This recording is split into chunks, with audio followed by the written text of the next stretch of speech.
Welcome to Section 1.5, Part 2. This is the 7th session of the CISSP exam prep series. This part continues the security function, turning to the frameworks that give it structure. In this session, we'll survey the frameworks you build security on and the diligence that backs them. We'll answer several questions. What is a security control framework? Then we'll walk through the major ones you should recognize. And finally, what do due diligence and due care really mean? Why does this matter beyond the exam? Because you rarely design security from a blank page. Picture a payment startup that must satisfy card industry rules, reassure enterprise buyers, and win a government contract, all at once. Each of those goals maps to a named framework the buyer already trusts. Knowing which framework fits which need saves months of wheel reinventing. On the job, fluency in these names is often the fastest path to a yes. What is a security control framework? It is a structured set of guidelines, standards, best practices, and controls that helps an organization manage and strengthen its security posture. Rather than inventing controls yourself, you adopt a proven structure for identifying, implementing, and monitoring them across your data, systems, and networks. Several organizations publish and maintain these frameworks, each with its own focus. Think of choosing a blueprint for a house instead of drawing every wall from memory. The structure is already sound. Let's look at the major ones. What is the ISO/IEC family of security standards? It comes from the International Organization for Standardization, working alongside the International Electrotechnical Commission. These are worldwide standards drawn up by representatives from national standards bodies, covering equipment, software, protocols, and management. The security-focused 27,000 family gives you a broad basis for building organizational security and its supporting management practices. These standards are widely accepted across industries, and some governments have even adopted them as requirements. Think of an international power plug standard. Agree on it once, and everyone's device is fit. What does NIST bring to the table? NIST is a US federal agency under the Department of Commerce focused on measurement standards and advancing technology. Among its best-known work is a special publication laying out a comprehensive set of security and privacy controls for information systems, widely used as a reference well beyond government. NIST also produced a risk management framework and a cybersecurity framework, both of which we explore later in the series. Think of a National Bureau of Weights and Measures. Everyone calibrates against the same trusted reference.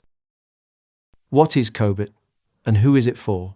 COBIT is a documented set of IT security best practices from the professional body ISACA. It lays out goals and requirements for controls and pushes you to map security ideals directly onto business objectives.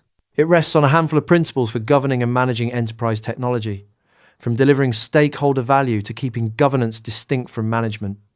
Auditors lean on it heavily as a guideline. Think of a scoring rubric a teacher and a student both use. Everyone knows what good looks like. What is SABSA built for? SABSA is a risk-driven approach to building enterprise security architecture that stays tied to the business. Its whole personality is holistic and enterprise-minded. It puts risk first, aligning your defenses with your specific business risks and objectives, and it insists that security be woven into business processes rather than bolted on. It uses a layered model, from strategic planning down to operational controls, and even offers its own certification. Think of a master architect who designs the building around how people will actually live and work in it. What problem does PCI DSS solve? PCI DSS is a set of security requirements built by the major card brands to protect credit and debit card data. It covers secure handling of cardholder data, strong network security, tight access on a need-to-know basis, continuous monitoring and testing, and clear incident response. Any entity that processes card transactions must comply, and failure can bring fines, lost processing privileges, and reputational damage. Compliance is confirmed through regular audits by qualified assessors. Think of the strict handling rules for cash in transit. Everyone touching the money follows the same lockdown routine.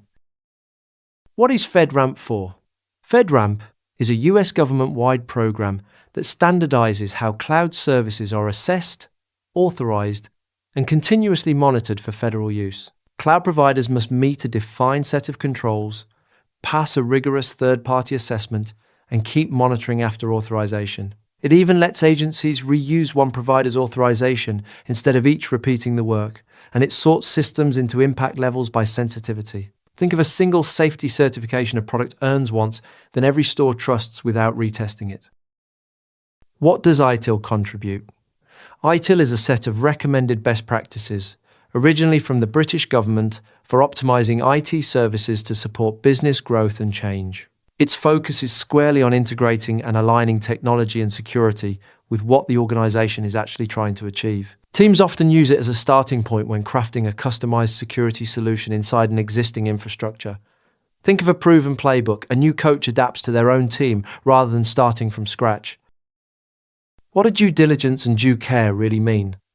They are the twin habits that prove you took security seriously. Due diligence is understanding what needs to happen and laying the groundwork for it, building the formal structure of policy, standards, baselines, guidelines, and procedures. Due care is carrying out the correct steps when they are called for, actually applying that structure day after day. One is planning, the other is discipline practice, and together they let you disprove negligence when a loss occurs.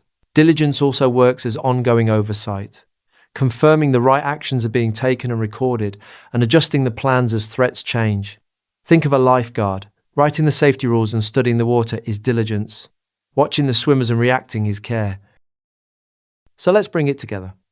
A security control framework hands you a proven structure instead of a blank page. The major ones each have a lane. The ISO, IEC, 27000 family, and NIST publications set broad control baselines. COBIT and SABSA drive governance and architecture. PCI DSS guards card data. FedRAMP governs federal cloud. And ITIL aligns IT services to the business. Underpinning all of it, due diligence is planning what should be done. And due care is doing it, day in and day out. Know the frameworks and live the diligence, and your security has both a shape and a spine. The MCQs covering all the topics and concepts from this session are available on rucloud.com. Practice the chapter-specific MCQs before moving on to the next session. Thanks for watching. If you have any questions or feedback, post a comment below or email us. I will see you in the next session.